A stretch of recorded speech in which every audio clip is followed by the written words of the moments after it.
আসন্ন জাতীয় সংসদ নির্বাচনকে সামনে রেখে দেশ জুড়ে নিরাপত্তা জোরদারে শুরু হয়েছে সর্বোচ্চ প্রস্তুতি। ভোটের 5 দিন আগে থেকেই আইন শৃঙ্খলা রক্ষাকারী বাহিনীর বিশেষ অভিযান ও তৎপরতা চলবে বলে জানিয়েছেন স্বরাষ্ট্র উপদেষ্টা লেফটেন্যান্ট জেনারেল জাহাঙ্গীর আলম চৌধুরী। তিনি আশ্বস্ত করে বলেন, নির্বাচনের নিরাপত্তা নিয়ে কোনো শঙ্কাই নেই, আমরা প্রস্তুত, দেশও প্রস্তুত।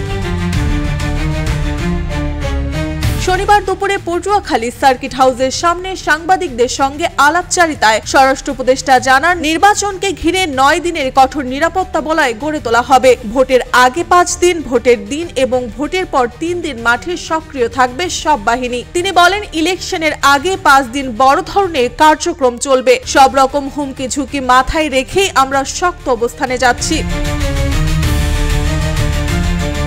বর্তমানে মাঠে প্রায় 30,000 সেনা সদস্য দায়িত্ব পালন করছেন। নির্বাচনকালে এই সংখ্যা বাড়িয়ে 1 লাখে উত্তীর্ণ করা হবে। পাশাপাশি মোতায়েন থাকবে আরো 1,50,000 পুলিশ, 35,000 বিজিবি, 5,000 নৌবাহিনী, 4,000 কোস্টগার্ড, 8,000 র্যাব এবং প্রায় 5.5 লাখ আনসার সদস্য। সম্মিলিত এই মোতায়েন দেশের নির্বাচনী নিরাপত্তাকে করবে আরো শক্ত ও সুশৃঙ্খল। তিনি আরো বলেন, নিরাপত্তা নিয়ে কোনো সন্দেহের সুযোগ নেই। অত্যন্ত শান্তিপূর্ণ পরিবেশে ভোট অনুষ্ঠিত হবে, এটাই আমাদের লক্ষ্য। ভোটারদের নিরাপত্তা নিশ্চিত করতে প্রতিটি জেলা, উপজেলা ও ইউনিয়ন পর্যায়ে বিশেষ নজরদারি ও গোপন মনিটরিংও জোরদার করা হচ্ছে বলে জানান তিনি।